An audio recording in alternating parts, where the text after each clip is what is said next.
The hum was the first thing you noticed. Not a sound, precisely, but a feeling in the teeth. It was the low, resonant frequency of old ballasts in the fluorescent tubes, of the twin glass-fronted refrigerators, of the city itself breathing just outside the door. It was the sound of order, of a system working as intended.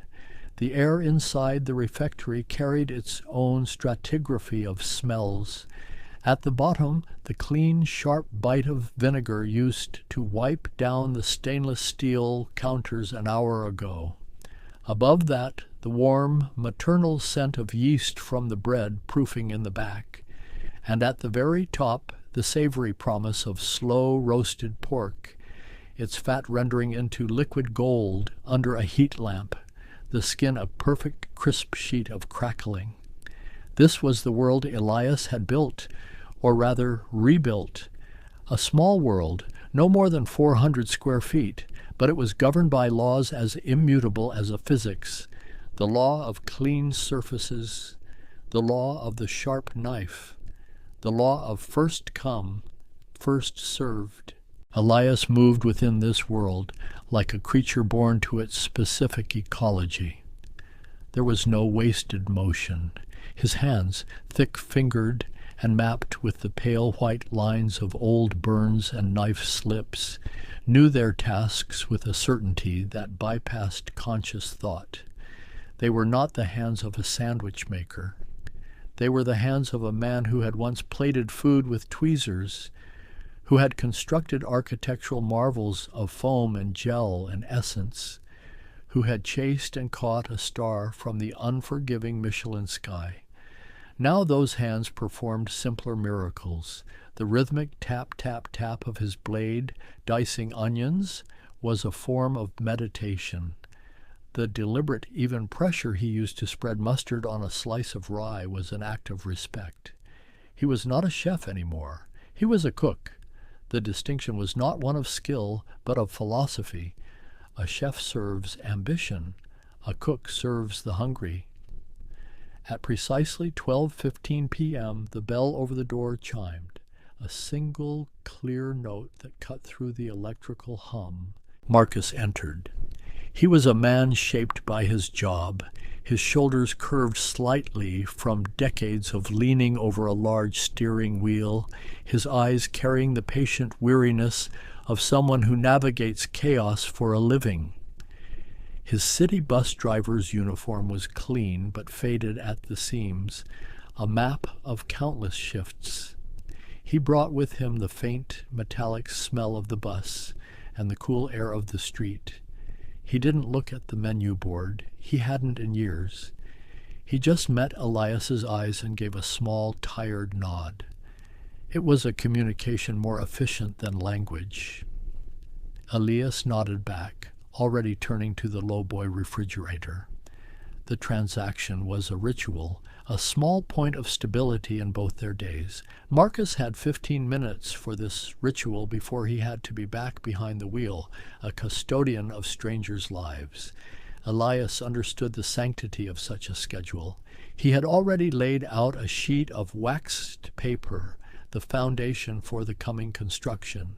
He worked with a quiet urgency that looked like slowness to the uninitiated. This was Marcus's time. It was sacred. The world outside, with its sirens and its anger and its endless hungry rush, would have to wait. In here, the laws were different. In here, there was only the hum, the smell of good food, and the quiet dignity of a man getting his lunch. The world announced its intrusion not with the gentle chime of the bell, but with a sudden oppressive shadow that fell across the storefront, a long black sedan.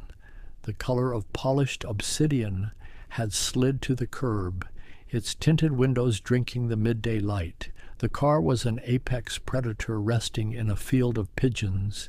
Its engine was a low growl that vibrated through the floorboards of the shop, a counter-rhythm to the familiar hum. The door of the refectory was pushed open so hard that the bell didn't chime. It clanged, a frantic, discordant sound of alarm, Two men filled the doorway, their shoulders stretching the fabric of their expensive, ill-fitting suits. They did not enter the space so much as occupy it, displacing the air, changing the pressure. They moved with the lazy proprietary drift of sharks, their eyes scanning the small room, not with curiosity, but with contempt. One was thick-necked, his jaw working on a piece of gum with a slow, grinding motion.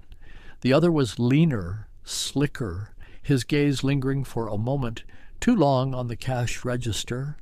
They were weapons given human form, their purpose to intimidate, to clear a path. Elias felt their presence as a chef feels a change in temperature in the kitchen, a subtle shift that signals something is about to burn. He continued his work. He placed slices of provolone onto the bread for Marcus's sandwich, his movements fluid, precise, betraying nothing. He had seen men like this before, in another life. They were the functionaries of power, the blunt instruments of men who never had to raise their own voices.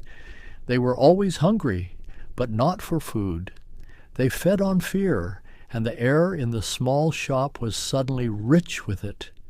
The other two customers, a young woman reading a book and an office worker scrolling on his phone, felt it too.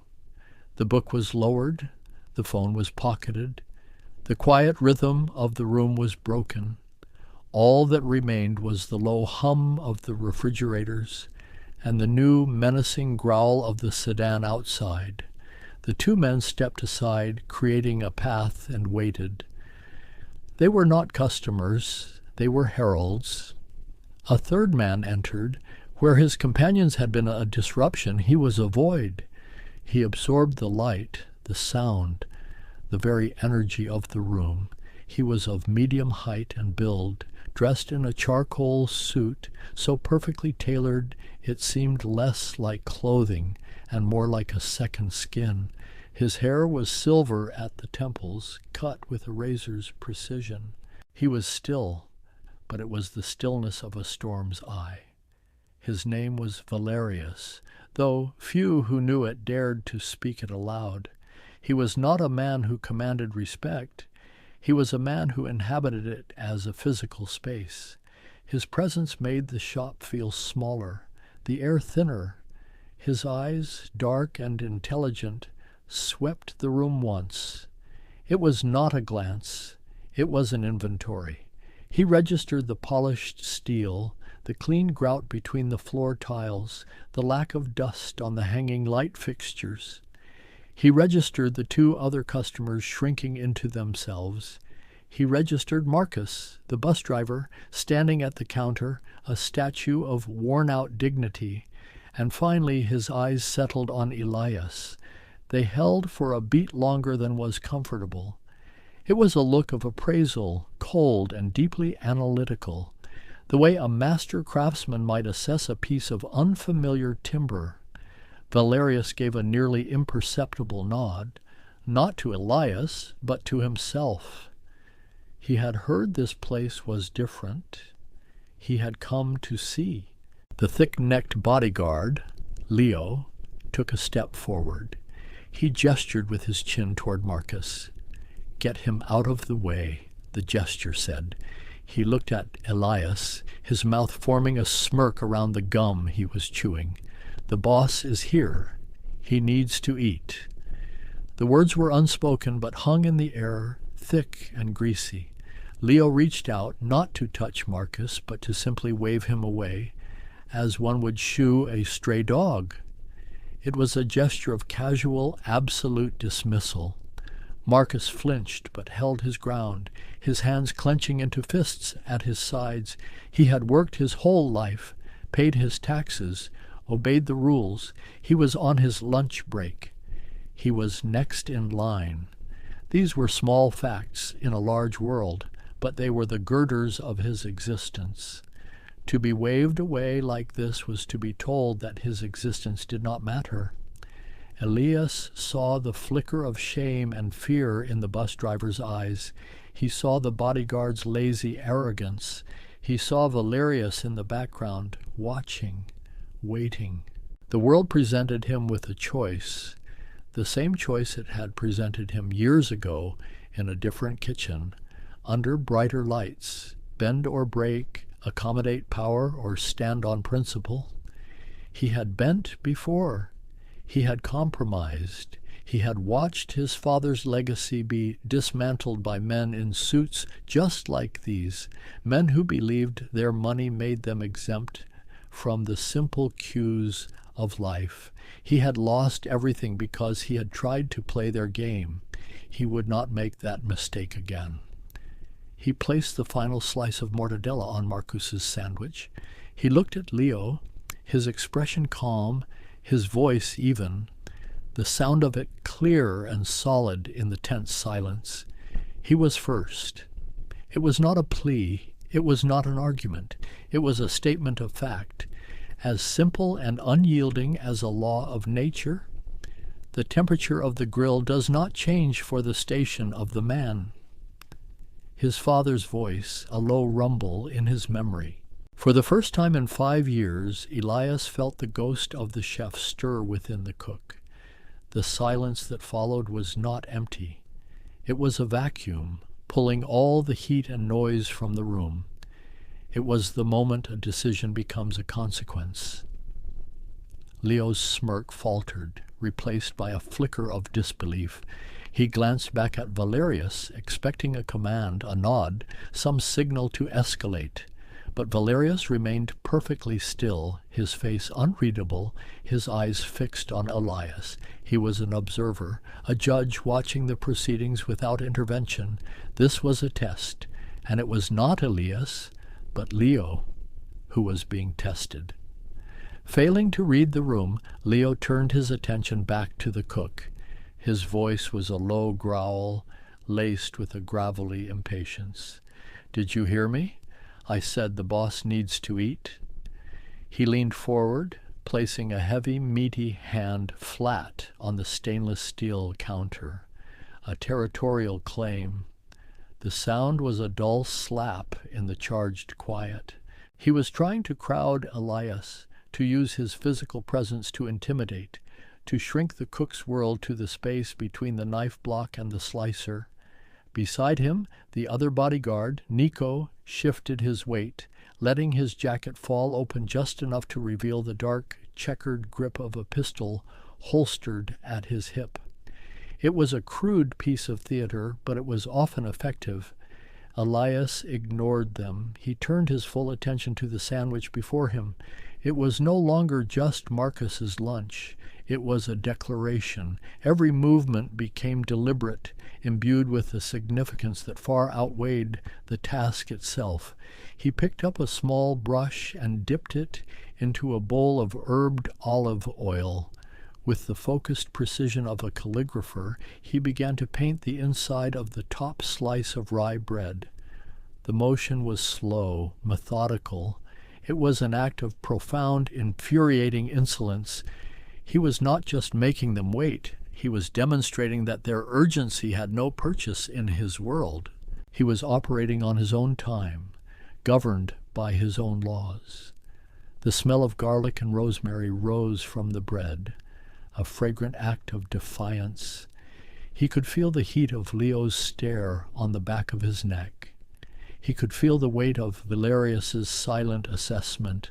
The hum of the refrigerator seemed to grow louder, counting the seconds. Thud. He closed the sandwich. He picked up his long, serrated knife. The steel whispered as he sliced the sandwich in half on a perfect diagonal.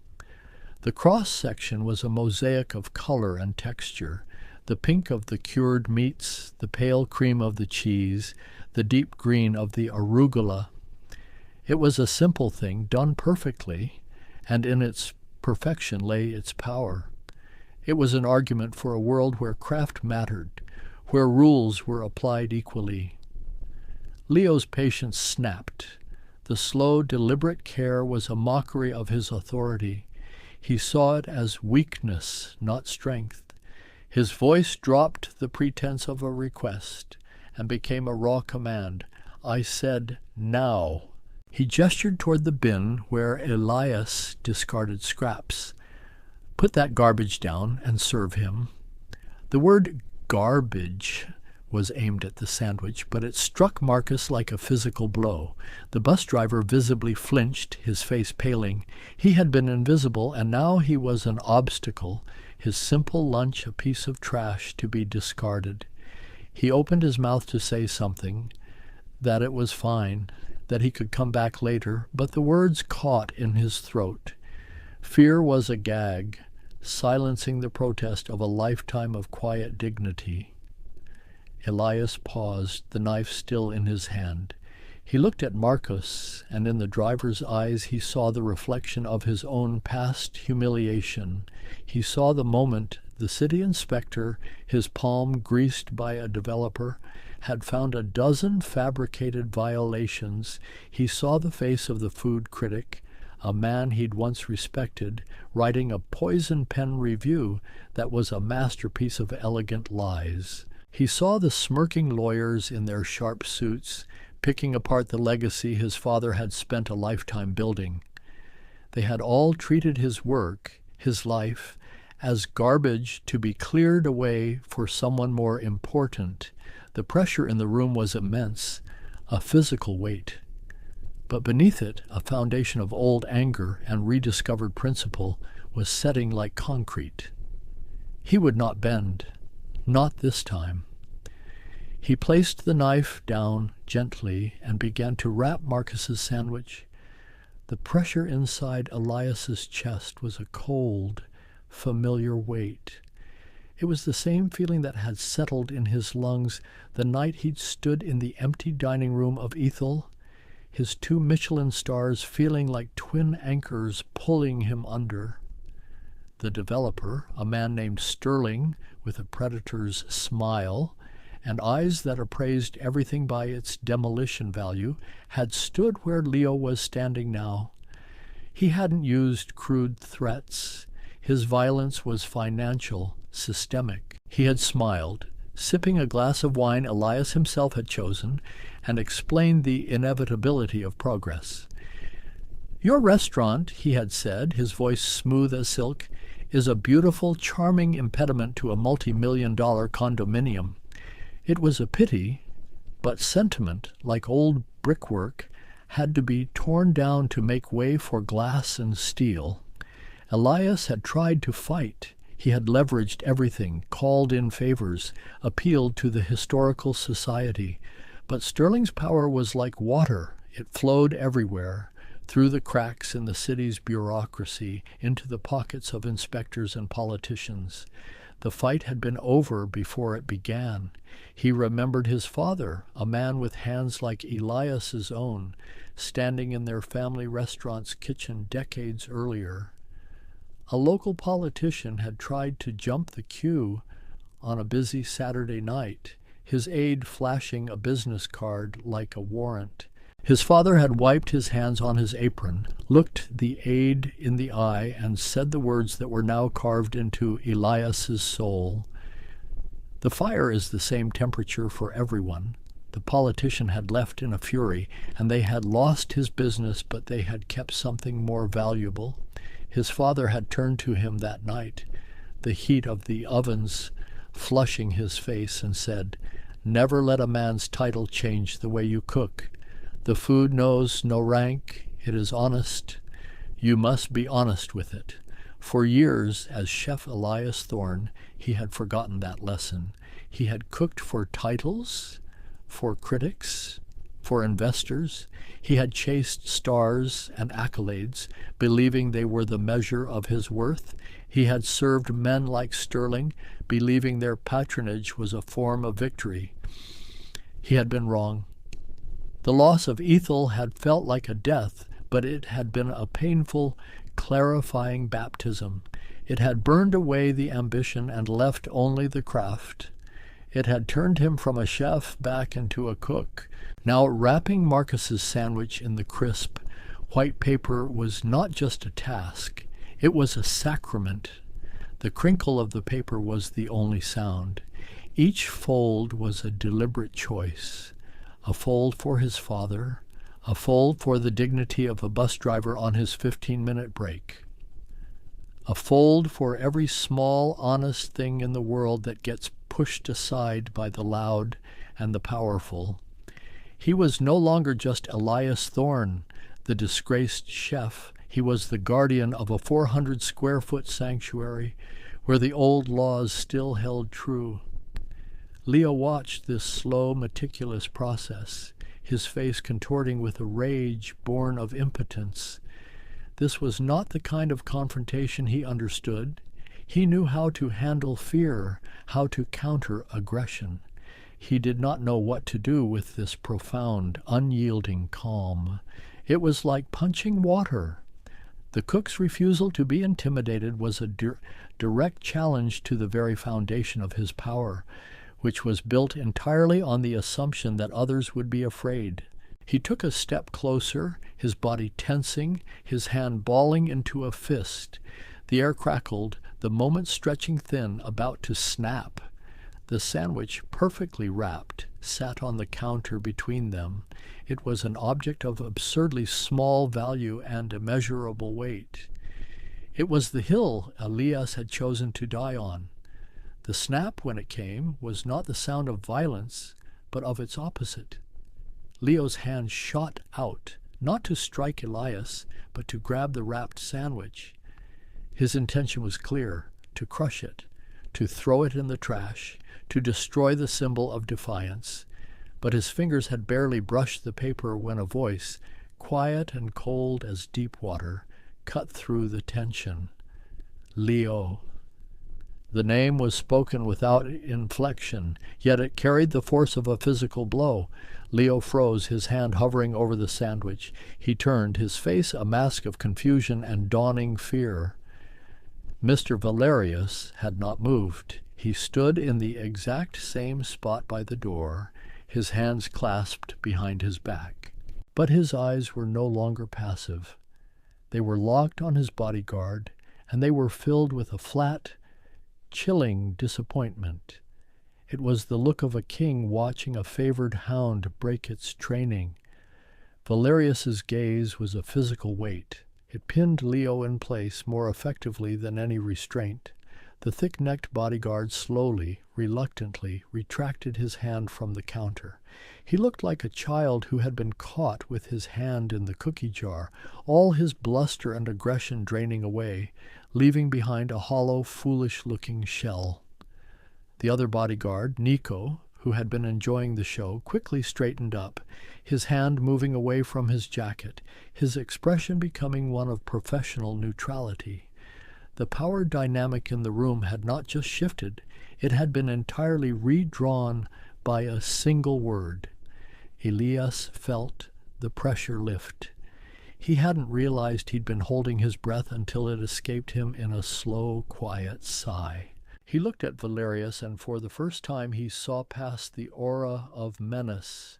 He saw a man who understood power not as a tool of brute force, but as an instrument of control.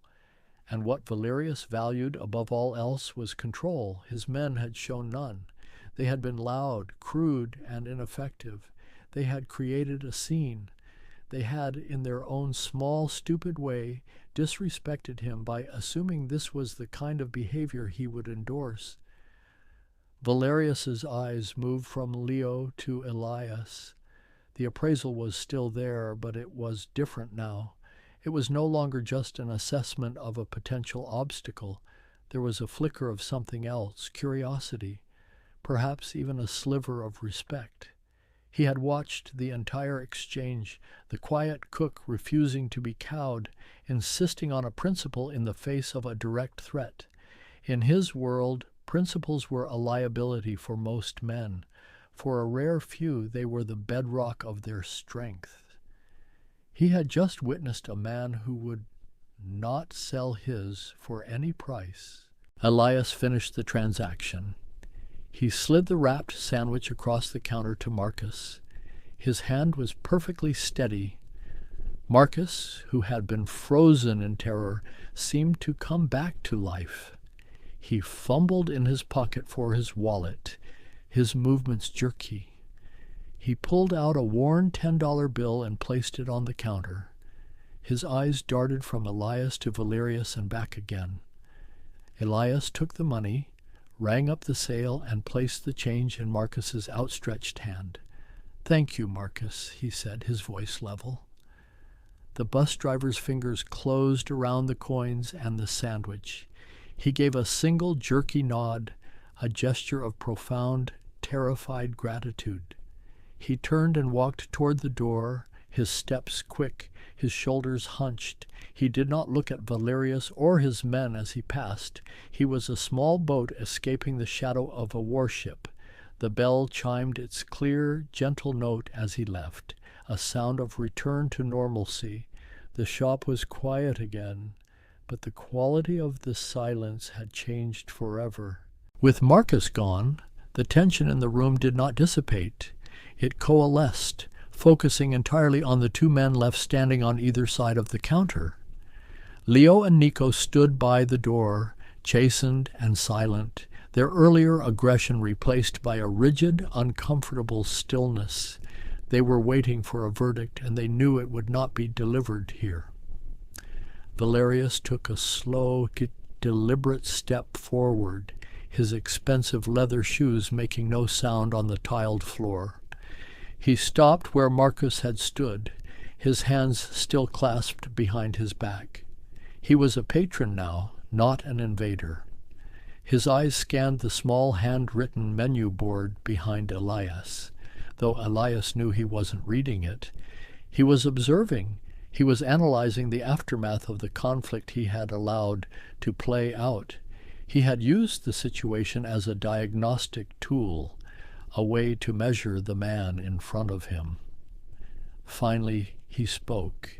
His voice was a low baritone, calm and measured. It was a voice accustomed to being obeyed without ever needing to be raised. "The same," he said. It was not a question. It was a statement. He wanted the same sandwich Marcus had received. It was another test, a test of consistency, a test to see if the principle was universal or if it had just been a performance.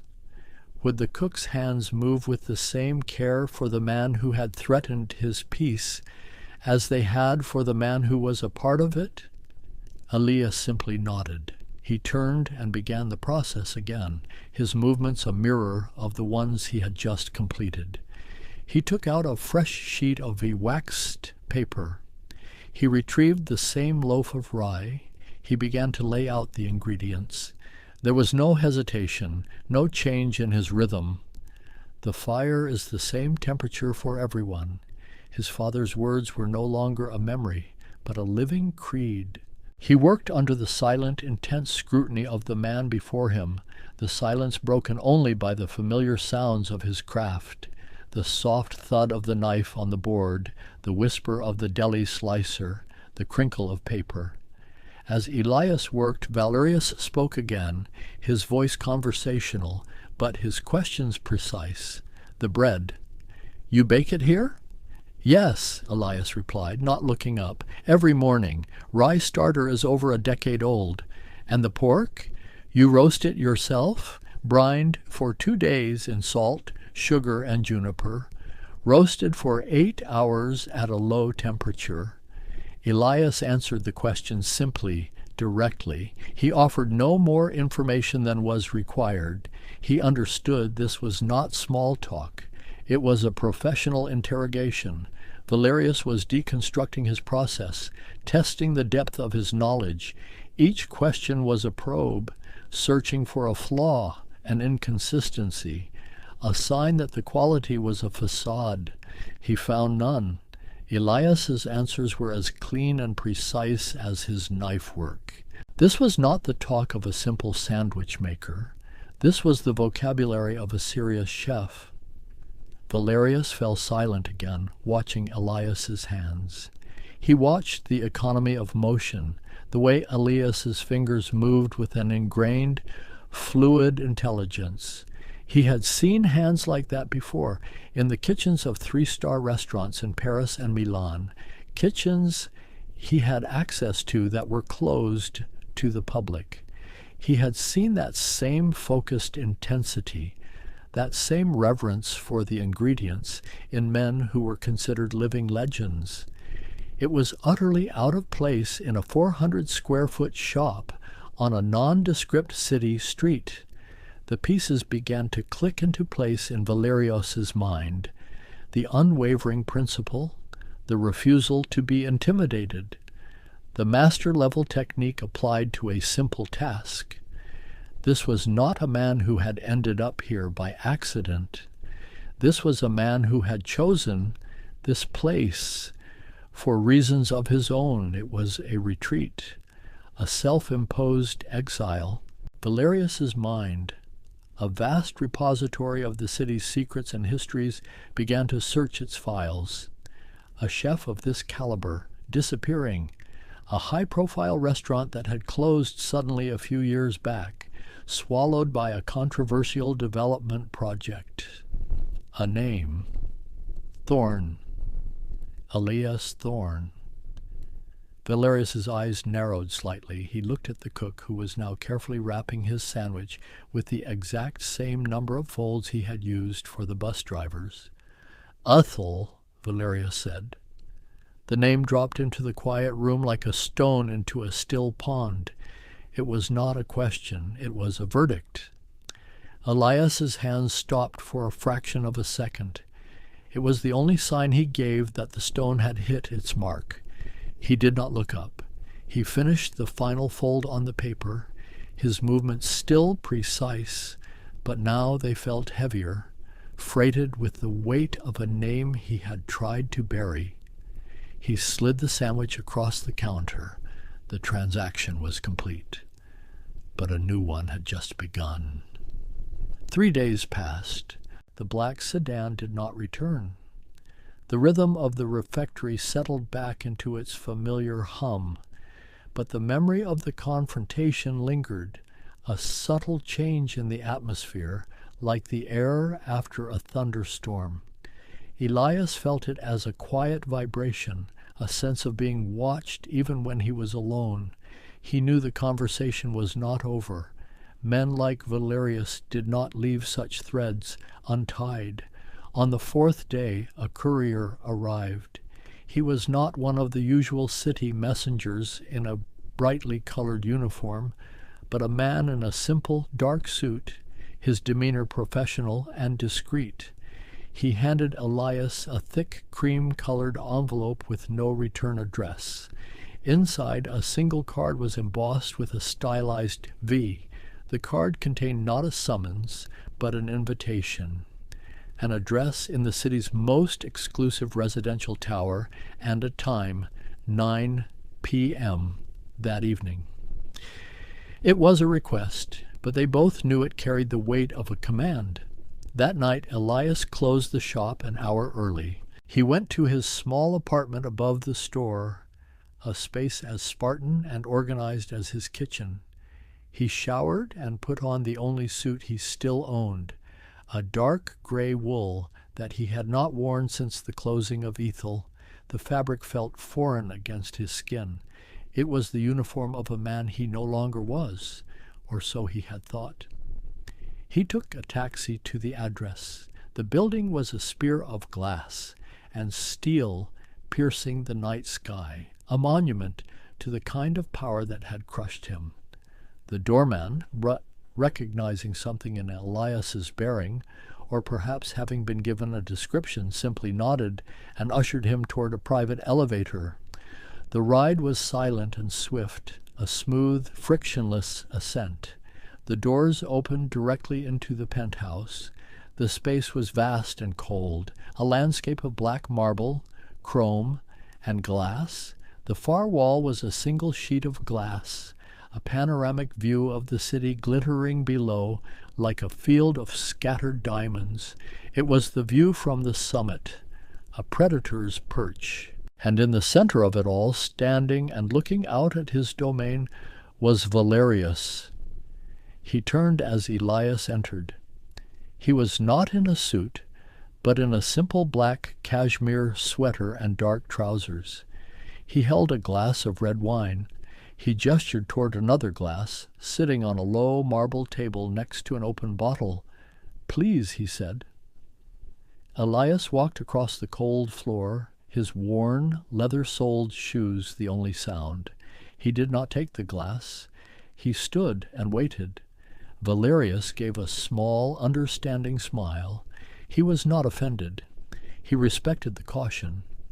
He walked over to the table and picked up the bottle, a 1982 Chateau Margaux, a wine of legendary status, a bottle worth more than Elias's monthly earnings. Valerius spoke about the wine, its terroir, its difficult harvest year, the patience required to let it mature. He spoke with the knowledge of a true connoisseur, and Elias understood. This was the same conversation they'd had in the shop, but with different ingredients. Valerius was again demonstrating his appreciation for quality, for craft, for things done the right way, no matter the cost. Finally, he set the bottle down and looked at Elias. "I bought a company last week," he said, his tone shifting from conversational to business, "a real estate development firm, Sterling Conway." The name hit Elias like a physical blow. It was the company that had destroyed Ethel, the company run by the smiling developer. "I've been reviewing its assets, its patterns of acquisition. It is a corrupt and poorly managed organization. It tears down things of value to build things of no lasting worth. Its foundation is rotten. I am going to tear it down, but something must be built in its place." He paused, letting the words settle in the vast, silent room. He gestured to the city below. "That world down there is full of men like Leo, who think power is a loud voice and a heavy hand. And it is full of men like Sterling who think power is a loophole in a contract. They are both wrong. Power is the ability to recognize quality and to protect it, to build things that last. You, Chef Thorne, build things that last. You built it in a 2-star restaurant, and you build it now in a sandwich shop. The principle is the same. I don't want a personal chef. I have those. I want a partner. Sterling Conway has a portfolio of restaurants, hotels, and food service contracts. It is a disaster. I want you to run it. All of it.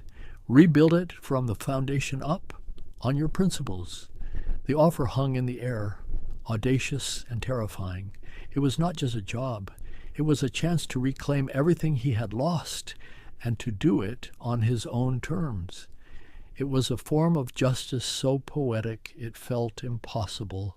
Elias stood in the silent penthouse, the city lights a silent, glittering audience behind the glass wall. The offer was a key, handed to him by the most unlikely of jailers. It was a key to the prison of his own past, a chance not just to escape, but to tear the prison down and build a cathedral in its place. He thought of his father, of the simple, unshakable laws that had governed his life. He thought of Marcus, the bus driver, and the thousands like him, people for whom a good meal, served with respect, was a small but vital affirmation of their own dignity. He had retreated from the world of power because he believed it was inherently corrupt. But Valerius was showing him another way. Power was a tool, like a knife. It could be used to butcher or to carve. The morality was in the hand that held it. He looked at Valerius, a man who lived in a world of shadows and violence, yet who understood the value of an honest loaf of bread. It was a contradiction, but the world was full of them. Perhaps true strength was not in retreating to a place of purity, but in wading into the compromised world and fighting to create pockets of integrity within it. "I will do it," Elias said. His voice was steady, clear, but on my terms. Valerius nodded slowly, a glint of approval in his dark eyes. He had expected nothing less. First, Elias continued, every contract Sterling Conway holds will be reviewed. Any business built on predatory practices will be terminated. We will pay the penalties. Second, a fund will be established using the company's profits to provide seed capital for independent chefs and artisans who have been pushed out by developers like Sterling. We will not just stop the bleeding, we will perform a transfusion. Third, every employee, from the dishwashers to the executives, will be paid a living wage with full benefits. The foundation you spoke of is not concrete, it is people. Valerius listened, his expression unchanging. He had offered Elias a kingdom, and Elias was immediately rewriting its constitution. When Elias finished, there was a long silence. Valerius walked to the window, looking down at the city. He had bought a weapon, and it was proving to be even more precise and more dangerous than he had imagined. Good, he said, without turning around. Those are the rules. Your office will be ready on Monday. Elias did not go to an office on Monday. Instead, he opened the refectory at the usual time. He spent the week putting his affairs in order, hiring a young, passionate cook from the neighborhood, and training him not just on the recipes, but on the philosophy behind them. He taught him how to listen to the rhythm of the room, how to respect the time of a customer on a short lunch break. He was passing on a legacy. On his final day, he worked the counter alone. The lunch rush was its usual steady flow. At 12:15 the bell chimed and Marcus came in. He stopped when he saw Elias, a look of concern on his face. He had heard the rumors that the shop was changing hands. I was just training the new guy, Elias said, preempting the question. He's good. He understands. Marcus nodded, relieved. He gave his usual order with his eyes.